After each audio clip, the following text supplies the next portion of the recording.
BBC Television presents... Hancock. Have you seen the paper, Sid? It's not on the mat. What sort of paper? You know, the papery thing with writing on it. Goes by the name of News. The East Cheam Herald, Sid. Where is it? I ain't got it. I haven't seen it, Hancock. I suppose you've been using it to wipe your muddy boots on again. Or clean the oil off your bike chain. I haven't got a bike and it ain't wet outside. Go do yourself a favour and save your money. There's nothing ever in it.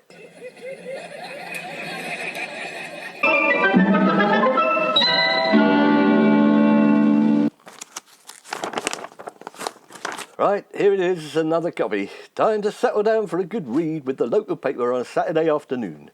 East Cheam Labour Party, Corbyn raffle. No. East Cheam United match report. No. The fish shop has run out of fish again. No. What's this? A killer on the loose in East Cheam? No, don't be ridiculous. Little old East Cheam, can't be us. 2 people have been killed in railway cuttings. Railway cuttings? Where's Sid?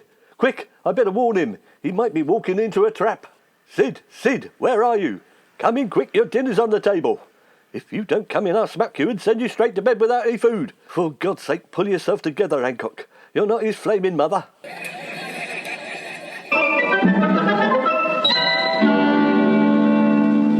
Hours and lots of bitten fingernails later. Evening, Hancock. It's Sid. Where have you been, for God's sake? I've been worried sick. I was thinking about sending a search party out for you. Don't you dare come home late again, or I'll dock your pocket money. What are you on about? You sound like my mum all of a sudden. I'm always home from the betting shop at this time. This isn't any old time. You could have been lying on the ground somewhere, out cold. I haven't had a drink yet. Maybe later tonight.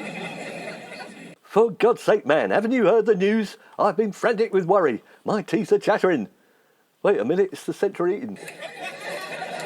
What flaming news?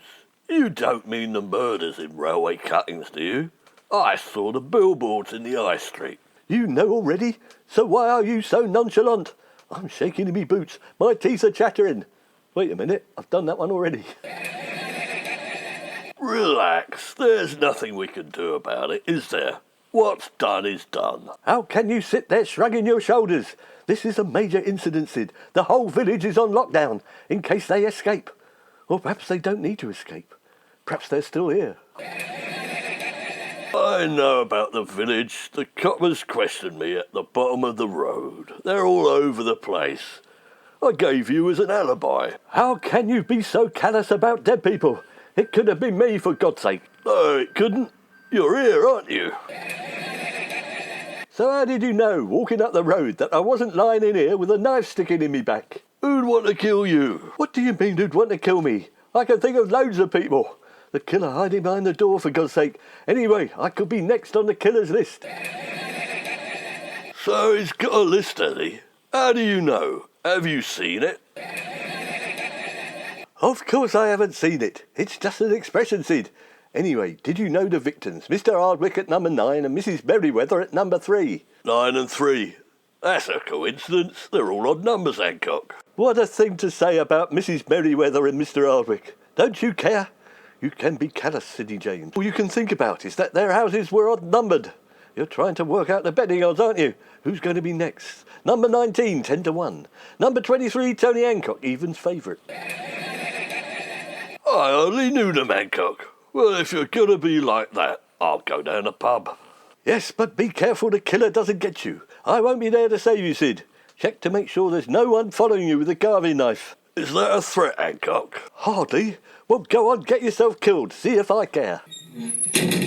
Sid is acting strange. He shows no remorse. An air of cynical detachment gives him an aura of indifference. All odd numbers, he says. After 10 years of sharing a house, I thought I knew him. Could Sid be the killer? What if I'm next on his list? That's 3, 9. So that's 6, add 8, makes 23. I'm next. Why do the police think he needs an alibi? Do they suspect him? Good evening, Mr. Hancock. I thought I'd come round to see if you're all right. What with all these murders going on? I thought it might be you. Where's Sid? Have you killed him? Have you cut his body up into little parts, pieces, and dissolved it in acid? I'll go if you have. I'll cut you up and dissolve you in acid in a minute, Williams. Your acid wit should be enough to do the job. What is wrong with you people? I care. I do, but I'm very good at hiding it. I could make a good psychopathic killer myself. I've been for a few parts as a psychopath, but they rejected me because I was too realistic. They don't want to scare the kiddies, do they? Well, if you're going to be parading your gallows humour about, Williams, you can leave. For all I know, you're the killer. What are you doing here? Are you waiting for the moment to strike? No, I can't be the killer. I've only just turned up. Anyway, I'll never kill before eating. It would put me off me dinner. I'd make a rotten murder, wouldn't I? I can't stand the sight of blood. I'd have to wear a blindfold. Charming. I've just heard on the news they were strangled with a pyjama cord as it happens. So you can't be the killer. There you are. I told you it couldn't be me. I haven't got one. I don't wear pyjamas. I wear a nightie instead. Oh, what's that? Oh, hello, boys. It's only me. It's terrible, those poor people. And both in your street.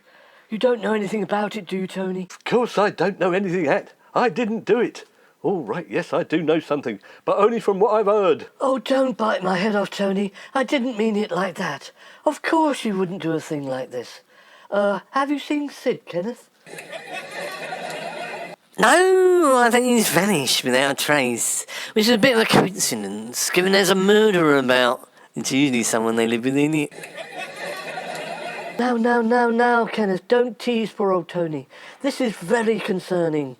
I think we all ought to support one another and hope that the killer is found quickly. As it happens, Hat, Sid's no victim. He hid the newspaper this morning, didn't he? He didn't want me to find out about the murders. It could have been him. I'm seeing a side of Sid I haven't seen before. He could be a cold-blooded murderer.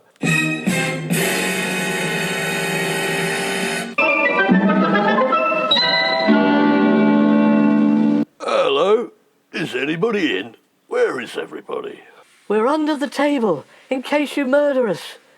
You're not the killer, are you, Sid? It's your old mate Sid James, Hat. No, the killer's lurking outside somewhere. We'll come out, Sid, if you put your hands up in the air so we can frisk you, to see if you're carrying a pyjama cord. Why would I be carrying a pyjama cord?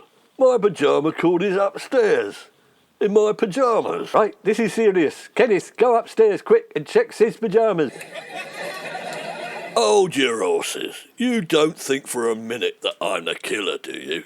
This is ridiculous. I would have started at number 23 and worked down the street, wouldn't I? Of course we don't think you're the killer, Sid. No, it's just better to be safe than sorry. Latest news in, another murder has been committed in the village of Cheam at number 15 railway cuttings. People are advised to stay inside their homes and not venture out. You see, it couldn't be me, as I'm here. It happened 1 hour ago at 9 o'clock tonight in the quiet, secluded Surrey village near Epps. Ooh, everyone, there's no pyjama cord, not in his pyjamas. Perhaps he left it wrapped round some poor bugger's neck. Right, that's it. I'm calling the police. You're the odd number murderer, Sid James, and we just happen to live at an odd number, don't we? And you're an odd person, if you ask me. Hang on a minute, my pyjamas had a cord when I went to bed last night. Anyway, don't worry, there's numbers 17, 19 and 21 before I come round here. Ha ha ha ha. Ooh, there you are, he admitted it. You won't sit down while I run as far away as possible in order to get you some assistance. For God's sake, I was only joking. It's not me. How do you know it's not you? Well, Sid, I'm sure it's not me. Fairly sure it's not Tony. Hardly sure it's not Ken. And barely sure it's not you. If it's not Sid, where's his flaming pyjama cord? Wait a minute, what's this in my pocket? Ah, it's a pyjama cord. Fancy that. What are you doing with my pyjama cord? That means it's Hancock. Wait a minute, it's mine. How do you know it's yours, Tony? Well, it's got my name tag in it. Anthony Hancock, Form 5B. Oh, so you've had it since school. My mum always used to put name tags in my clothes. Ever since the boys at school started to steal me wife and use them as bone dusters. But that still doesn't mean Hancock isn't the murderer. Don't you try and divert the attention away from yourself, Sid James. If anyone's a callous murderer, it's you. You've had experience. What about your time you played the Rumpo Kid in Carry On Cowboy? The Rumpo Kid used a gun, not a pyjama cord. Thinking about it, it might be A. It's always the person you'd least expect. That's why they haven't caught her yet. Very cunning, Hattie, dressing up as a woman like that. I dress as a woman, Kenneth, because I am a flaming woman, and I don't live here. Why should I kill people in railway cuttings, for heaven's sakes?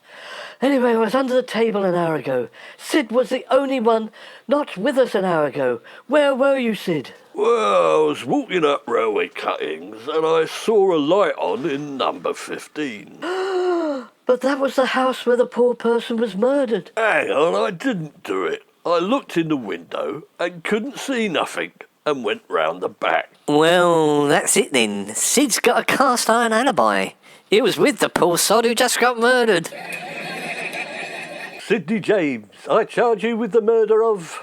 It was Mike Williamson. Oh, he even knows the man's name. Oh, you callous brute. I'll hold him down. You sit on him, Hattie, while Kenneth ties him up with these pyjama cords. Yes, here you are, Tony. I've got a pyjama cord you can use as well. What on earth are you doing with a bloody pyjama cord, Hattie Jakes? Well, you never know when one might come in handy. Man has just been arrested for the murders in East Cheam. Oh no! Yes, it's all right. We've got him here. I think we've got the wrong man, Tony. I think we'd better let Sid go. Yes, and how about an apology? Yes, Sid, we knew it wasn't you from the start. I was just trying to draw Kenneth Williams into a confession.